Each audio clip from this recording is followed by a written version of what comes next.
in order to form a more perfect union.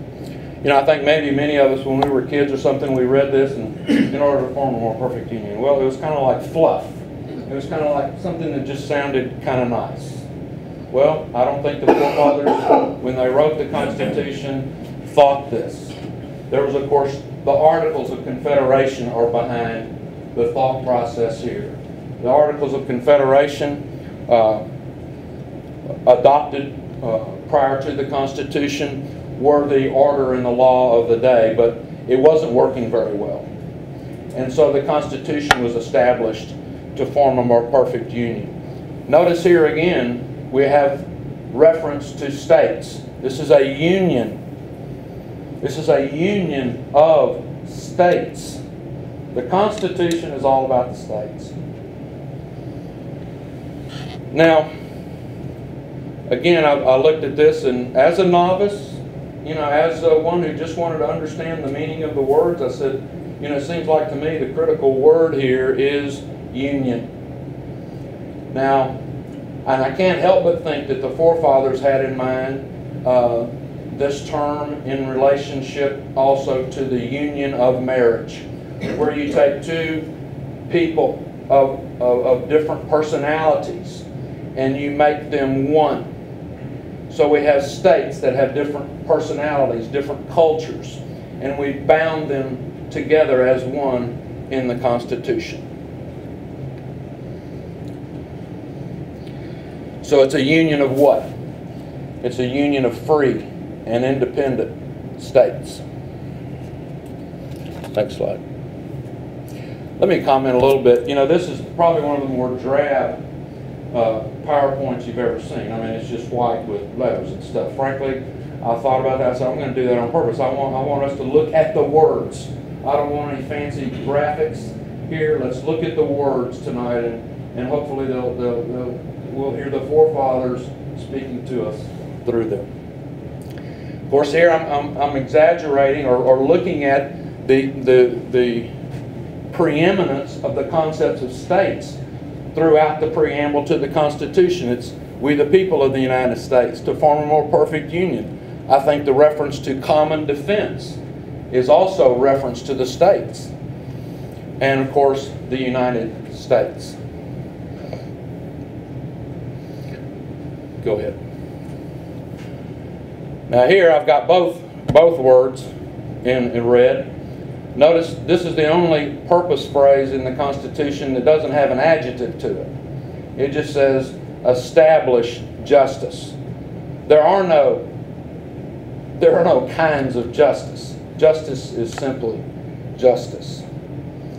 And of course, when I have to make a few negative comments. Does anybody remember Sandy Berger? Remember Sandy Berger? Well, he worked during the Clinton administration, and then during the Bush administration, he was caught red-handed, videotaped, stealing top secret documents out of the... What do we ever hear? Well, President Bush ignored it. The Congress, you know, they could have passed a resolution saying, hey, you know, here's some guy that's just stolen documents out of a top secret, and nobody's doing anything. They could have done something, but frankly, you never heard anything about it. So how dedicated are our officials, our elected officials, to really upholding the Constitution? If you're not upholding and establishing justice, which is foundational for any kind of legitimate government, then you're not doing a very good job protecting the people. I also have to say this. You know, there's a view out there that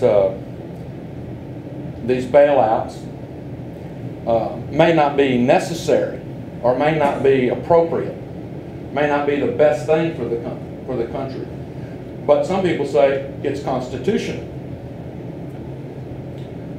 I'm not going to mention a name, but there are very conservative Republicans who believe that the bailouts are not constitutional. Are constitutional. Simply from the Interstate Commerce Clause, and I'm not going to go into that, okay? But since when is it just to for the people of this country to support the failures of another. It just doesn't make sense. So we might say that it's constitutional on one hand, but it is not constitutional. Bailouts, in my opinion, and I've got the forefathers, I think, to back me up here, does not permit bailouts because it's unjust. It is just plain unjust. Next slide, please. Ensure domestic tranquility. Well, I think even maybe some of us, when we read this for the first time, we looked at domestic and said, well, that's in the household. You know, we want all our households to be tranquil. Well, I don't think so. I think domestic here is used as opposed to establishing international tranquility. This is our tranquility. This is the tranquility of the states and the people within the United States. We have no declarations in this preamble or anywhere else in the Constitution that permit or say that we have some responsibilities worldwide. We have responsibility, and the federal government has a responsibility to the people of this country and the people of the states of this country.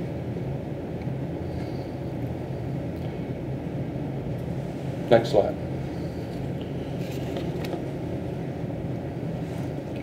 Provide for the common defense.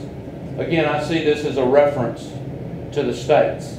The states individually could not protect themselves against some sort of foreign invasion. But again, I think we have to look at the Constitution and let it speak to us. What does this mean in terms of what some of the things we're doing today? We have foreign bases and foreign military operations throughout the world. I think we need to question, based on the Constitution, whether that's really our responsibility or not. Next slide. This is the fun one right here. Promote the general welfare. Boy, oh boy. This, along with the Interstate Commerce Clause, has been used to do, basically, Washington has said, we can do anything we want to. We're promoting the general welfare.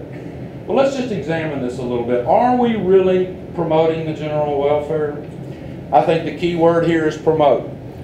But I want you to look at the word promote, and here I'm going to sound like this English teacher, but let's go and look, next slide. These are the other verbs in the preamble to the Constitution. Form, establish, ensure, provide, secure, ordain, establish. Think about those words and their finality, their